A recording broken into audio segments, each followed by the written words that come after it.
Welcome everyone to the F1 Breaking News Show. We're going to go through all the F1 breaking news and ask some really interesting questions as well. We're going to talk about F1 Academy. We're going to talk about Verstappen going to Mercedes maybe. Yep. We're going to talk about all those weird Kadia posts on Twitter if you saw them. But let's start off here. We're going to look forward to Australia as well. But starting off with Saudi, same question we had last time. Is the season over? Has Verstappen wrapped it up? What do you think, Sam? The exact same answer as before. It's all done. Let them all go home. Copy and paste his interview and just keep using it. Let them have more time relaxing. It's a bit of deja vu, actually, isn't it? Yeah. And we're in the same studio, same sort of result. Max Verstappen absolutely dominating. Similar story in qualifying. I say arguably even a little bit more dominant in qualifying. Yeah. Just seems to have absolutely loads in the bag. No one really knows how high they're running that Red Bull. I mean, I don't think he's even pushing. Yeah. Personally, I don't think he's pushing at all. Perez a little bit closer around this time, but Max has just got to, it's just... I think he had a handle with Perez. So let's talk about the actual biggest story from Saudi, which is Oliver Bearman.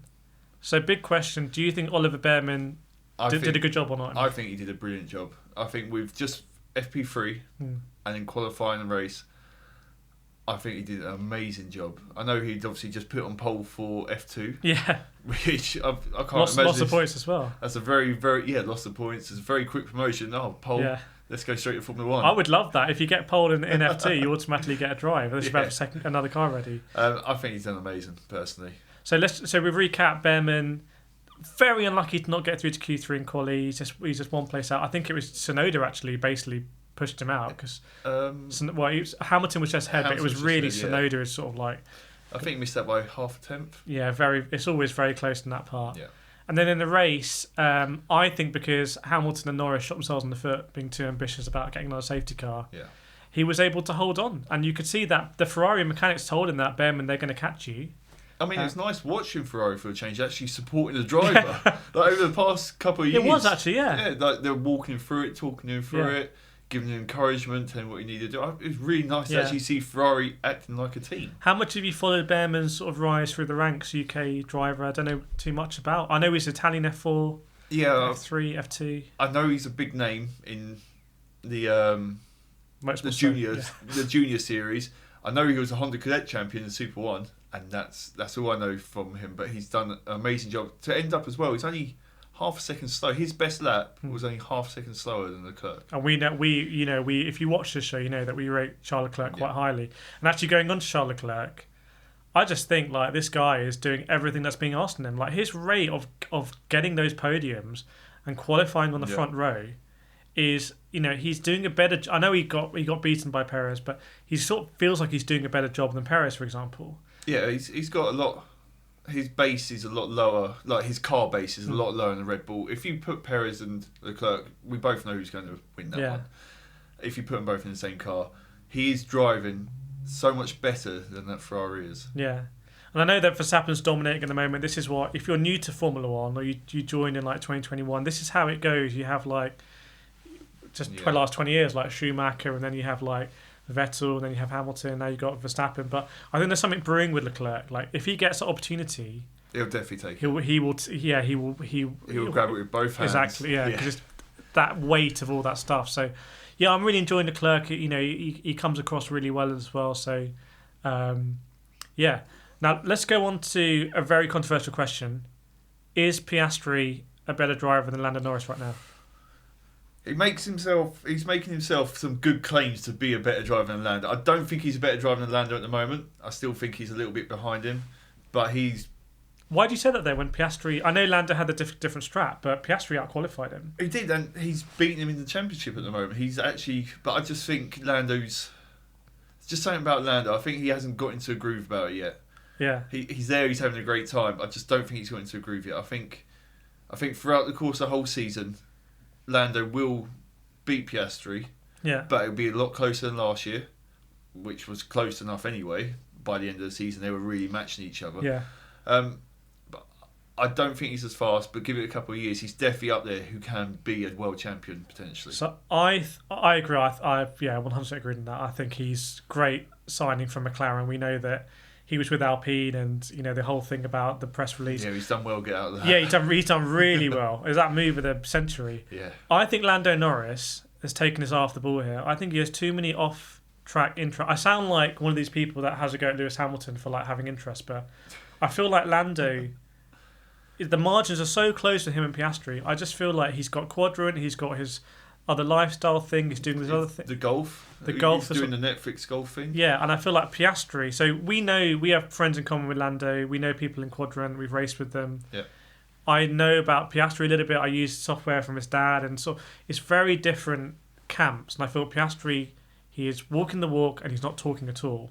But like Lando is doing a lot of talking, and right now he's not walking the walk. Yeah. And I wonder if there's going to be a dynamic here where Piastri is going to slowly sort of ascend and sort of put clear air between him and Lando. Putting real pressure on that. Yeah, real pressure on Lando, because Lando is, he's not a junior driver anymore. He's very young, but he's a very experienced driver in Formula One. Yeah, this is fifth year. I think so. Yeah, he's done over 100 Grand Prix, I think. Yeah. He had that close moment in Sochi.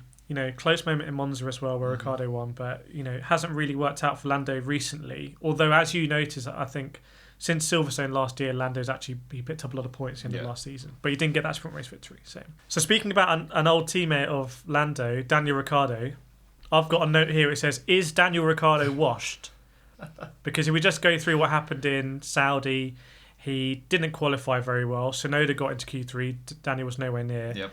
He had a long pit stop with the Cash App RBs where they forgot to bring the right tyres out and then Jack broke something. But then he span at the end on his own.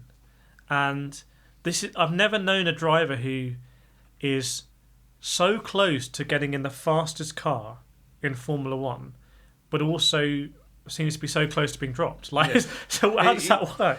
He's so close to doing it, but he's also so close to just throwing it all the way. Like his spin, it just looked like a clumsy spin. It's like he's taken too much curve on turn one. Yeah. And just gone round. Almost like he's zoned out or something. Yeah. I feel like it's really weird. I don't know what's going through Daniel Ricciardo's head. Again, another driver who he's pushed a lot by F1 and Red Bull, do a lot of marketing. Yeah. And I feel like now is probably time for Daniel to strip it all down.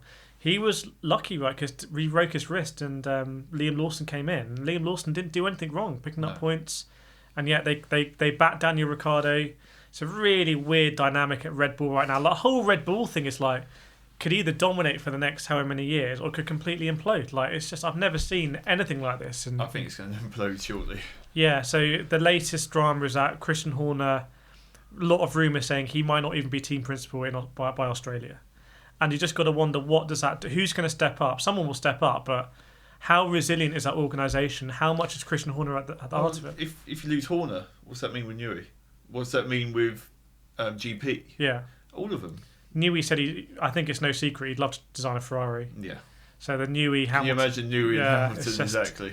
It could all change. And if you're Formula One as a corporate entity that is trying to maximise your profits and whatnot, you don't want 2-3 years of Max Verstappen Red Bull dominance. Yeah. Like you're going to lose a lot of money.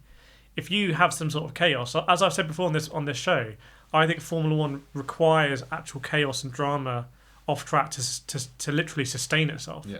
I think it will collapse otherwise. It won't be able to pay all the salaries literally, and it's just all built on this sort of expectation. So, yeah, I don't know. Behind the scenes, there's meant to be a lot of politics, and let us know what you think in the comments. And make sure to subscribe as well if you're enjoying this. But let's get straight to probably one of the meatiest questions. We've got a very controversial question coming up as well, but this one. Will Verstappen go to Mercedes? Can you see it? That seems to be a bit of a almost like either Horner goes or I go sort of thing seems to be an ultimatum going on. And as somehow Toto saying I'll have him. Has he absolutely backed the winner here? Yeah. Not got rid of Hamilton, but Hamilton's gone. Yeah, could get who's all of a sudden become free? Yeah. Verstappen. Yeah. Has somehow Toto managed to work some magic here and get something happening. Can you I'm even having trouble visualising it, but can you see it? I mean, is it a good place for him to go?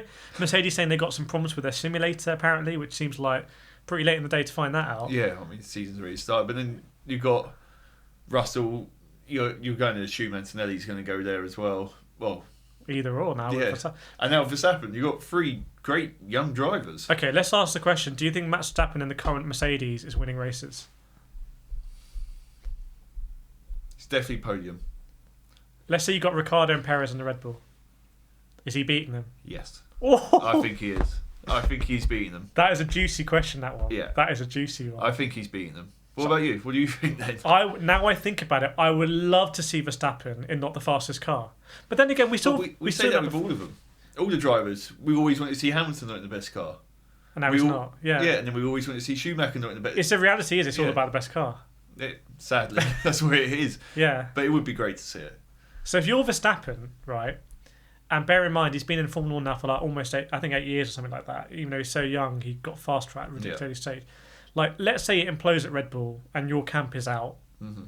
Do you think he goes to another Formula 1 team, or do you think he does something different? Because his stock, his legacy, we talked last time about it, where's Verstappen, like his legacy, a bit like Senna with 3 titles, like it doesn't stop you.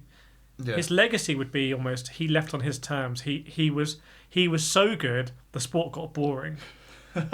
Would he? Do you think, I mean, he'd obviously want to finish on a high. No one wants to go out on a low. What would he go do? He has his GT team. Do iRacing. Full time. He's a full time iRacer anyway, isn't he? Yeah, is he both? I don't know. I mean, I can imagine him doing an Alonso type thing. He wants to go do some WEC. I can imagine doing that. He's got and he drives GT3s and things all the time. Like he seems to really like driving these other cars. He just seems to just love driving, be it racing, sim, whatever. Yeah. We saw Raikkonen take some time out. I think Alonso took some time out as well. Hamilton's not taking any time out, which is interesting. Vettel, I can't remember, did Vettel take some time out? I can't remember. No, Vettel went safe. Vettel. But now he's retired, but now he might want to come back in. But he'd be an interesting one. He's rumoured with Mercedes again. But then could he go to Red Bull if Max leaves? Oh my God, Vettel back at Red Bull. Honestly, it makes sense in so many ways. Yeah. Because who is the next? I think Red Bull have really put themselves into corner with poor management of the RB team. Because Alex Albon, they he's not in their camp anymore. Yeah, Lawson is in their camp, but he hasn't been driving in he hasn't had that experience in Formula 1 that he could have had. Yeah. They're never going to put Snowden in the Red Bull. Like, pretty obvious. Yeah. Ricardo looks, is he kind of washed? I don't know. Perez is on the way out. Perez was seen as a stopgap anyway. Like, Perez only got it because of his drive at Bahrain, wasn't it? And where he went from wherever he was to last, and he managed to win it. And he was out of a seat. Like, he was out of Force India Racing Point at that time. So the Red Bull empire just feels like it's so combustible. And I wonder if some of these allegations, everything is all about just the environment there is so intense, and that's at the high pressure, the bleeding edge. You need to be like that, and like almost at Mercedes, I wonder if they're like, again, this is pure speculation. I don't really speak to Mercedes, but like they're at the bleeding edge for so long, it's almost like a bit of a release valve that now they can just, race normally. A bit less pressure on them. Yeah. So as we know, obviously next season is going to be crazy with all the driver swaps. It's going to happen. Yeah. Ferrari, they've got their drivers. Hamilton, Leclerc. Yeah, Verstappen's now left. Where's he going? Is he going McLaren, Mercedes, or Aston? He's only going to want to go with those 3 because, let's be realistic, if any teams on the grid can potentially surprise a team, it'd be one of those 3. He's never going to go Haas, stuff like that. So it's McLaren, every Mercedes, team would love to have him. Or Aston, yeah. Which one would be the best suit for Max? You'd have to commit to him and say, we're going to build a car around you. I just wonder if it's so seismic it would bring, board level support from the big manufacturer. Like, you'd have like Mercedes, like again Daimler saying like, we're going to go big on this, like to support you. A bit like Michael Schumacher going to Ferrari. So it's such a seismic thing. I struggle to visualize it. Like Hamilton to Ferrari, I could always kind of see. Just felt like a move that he wanted to do. Hamilton's always said he wanted to race in red. Yeah, it kind of made sense, But this one I just don't. I don't know. It's a difficult one for me. Well, you've also got the news of Audi recently now buying the full stake of Sauber. Is he going to go for factory driver of Audi? Andretti. Just throw that in there. Yeah, I don't know. So we'll talk about that. Let us know in the comments what you think about where Verstappen's going to go if he goes. I just think it's, ironically, one of the most exciting things in Formula 1 is not Verstappen on track, it's Verstappen off track. We got a question here that was asked in the comments. So keep your questions coming in the comments, try and answer them. We've got a very controversial one coming up, but just generally, is F1 too reliable? I think we saw Nico Hülkenberg have some sort of power issue in Saudi, but other than that, we haven't really seen any reliability issues. Would Lance Stroll drop it? Lance Stroll dropped it. It was one of the Alpines.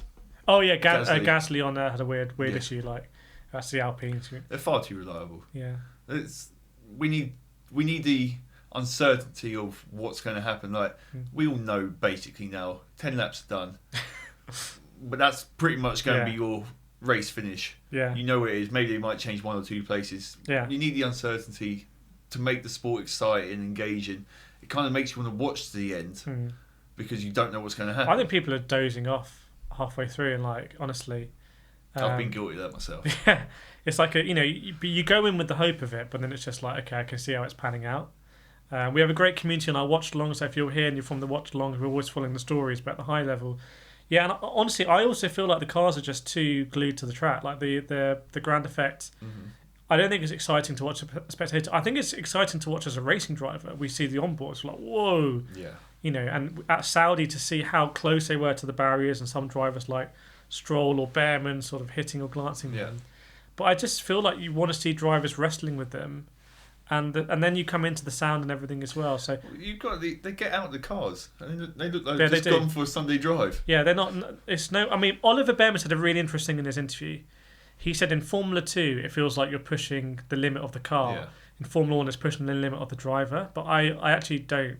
It doesn't seem like that. No. It seems all very much in control. Well, they all get out. They walk over. They put their watches on. They put their hats on. They have a jolly. None of them look knackered. Like, obviously, I don't want to see the drivers being unwell from being tired and all that. But none of them look like they've put in a shift. Yeah. It's an interesting one. I think, was it Qatar maybe last year? Like, it was really hot, and I think Logan Sargent was sick, and Hamilton was saying, no, it's an extreme sport, and maybe he was like, okay, this is one where actually all that fitness work I do, it really does come down to that. But I think it's going to bring up all sorts of arguments, like, should we really have reverse grids, and how do we sort of spice it up? So that's the type of thing for sprints. Yeah. And that's where we got some interest last season with Piastri winning one. F1 Academy, so this is the female F1 racing series, sort of successor to the W Series, which went into administration, or really F1 Academy sort of put in administration because they took the rights. So Dorian Pin, very unusual situation I've never seen before in racing. So weird. So Dorian Pin is basically one of, if not the fastest female racing drivers in the world, but we'll get on to that. She wins the second race. She's already won the first race. Doesn't really see the checkered flag, and does another lap at full pace and takes the checkered flag again, and I believe gets disqualified. Yeah. What's going on there? Like the team radio, like what? Something weird happens. Yeah. Like I don't, because obviously in the racing car you're very limited. You've got the halo, the checkered flags right above you. You don't have a lot. That's what the team are there to let you know. Oh, congrats! Where was the message saying congratulations? You won. I don't know. I'm going to put a conspiracy theory out there. I think Dorian Pin is so good, but you're going to have a counterpoint to this probably, that I think F1 Academy sabotaged the radio, cleared it, so she get disqualified, because now Abby Pulling is winning the series. Who's a great driver. Who's really underrated. What do you know about Abby Pulling? So from her karting days, she was a factory driver for Talco. She won junior TKM. So and for people that really care, she's beating boys all the time. Not that it makes a difference. Yeah. Everyone's equal. But junior TKM, that's 12 to 15-year-old, she was beating all the boys in that. She was a factory driver. She won the British Nationals. She never got into senior, because then she went straight into cars, and she was in the W Series last year, wasn't she? Yeah. She's a great driver. Well, 2 years ago, but 2 years ago. She was a great driver, still is a great driver, clearly. She's leading championship. She's leading the championship. And I think she can really go far in this. Remember, she's really young as well still. She's 18. Yeah. I think this is a great thing about F1 Academy. There's a lot of things I don't like about F1 Academy, or there's a lot of things last year I didn't like. The fact that you couldn't watch it anywhere. Yeah. They didn't really support it appropriately. They don't moderate the live chat, which I think is really not a good thing. I can't imagine that's it's really toxic. So they need to curate that a little bit more. But I think they did something at the weekend. I've not seen it on any other seasons. The guest driver, where the host team, the host country, can put a guest driver. I think that's a great idea. Yeah. They had their first one. I can't remember the lady's name. Yeah, but they'll do it. But they can put their own guest driver. So Jamie Chadwick at Silverstone, if they're doing it at Silverstone, yeah. Exactly. Yeah. The home nation can put in their own guest driver, and I think that's great. Really interesting from a competition standpoint, because if it goes down to the wire and the guest driver gets involved, from a pure competition, that's like, like special guest referee in WWE. Hot shot at Silverstone. Yeah, exactly. Takes fastest lap point. Yeah. or have someone who's going to cause a lot of yellow flags. I don't know, but yeah, I think it's about 10 story. Dorian Pin, she drives for the Iron Dames and WEC. The Iron Dames are like legit, super quick. Abby Pulling's so quick, and it's telling the story of these drivers and the teams who got behind it. So I'm rooting for F1 Academy. I just hope they can present it in the right way and structure it so it actually helps these female. I think F1 Academy has two purposes for me, and I'm not a female driver, as you can maybe tell. I don't know, but I think it's for inspiration. So girls watching it, they feel like I can do this. Yeah. In the same way that Lewis Hamilton has just shown a lot of people that you can become a racing driver. Because I think that's a big thing that, and again, I can't speak for women, but I think unless you see it, you more likely think it's not possible. Well, exactly. You can't copy something if you can't see it happening. So I think that's great, and I think the coverage is great. I think the other thing is, how can we actually help someone like Abby Pulling get the experience and race against the faster drivers? That's not something I'm sure F1 Academy has right now, because we have seen there is a big field spread. People Massive. Are making big. The gap from top to bottom is just really big. But maybe over time it will form. It should, because it's still a new series. It should. Yeah. 2-3 seasons down the line, it should all compress. Yeah. And we'll have a better and gauge of it. You're getting that experience of driving at these events and not feeling the pressure or enjoying these big events, and then it's not pressure when you go to F4, F3, and then you're at them, and that's what we want to see. We saw Jamie Chadwick dominate the W Series, and then there was almost sort of the pathway seemed to end, and now she's in Indy Lights. Yeah. So let us know what you think about F1 Academy in the comments. I've got two more questions. I want to talk about Kadia. I don't think you're not going to hear this on Sky Sports, but these F1 drivers tweeting about hashtag Kadia. It's obviously sponsored posts. It's for me, it's just the worst side of Formula One. That is just a massive marketing exercise. Yeah. But the Kadia circuit, have you seen the Mario Kart? Bit. Yeah. Is it just designed to be as provocative as possible to get clicks? That's not. It's not. It'd be interesting, but I imagine it's designed. It's Saudi Arabia. Yeah. They want everything to be the biggest, most expensive, the fanciest.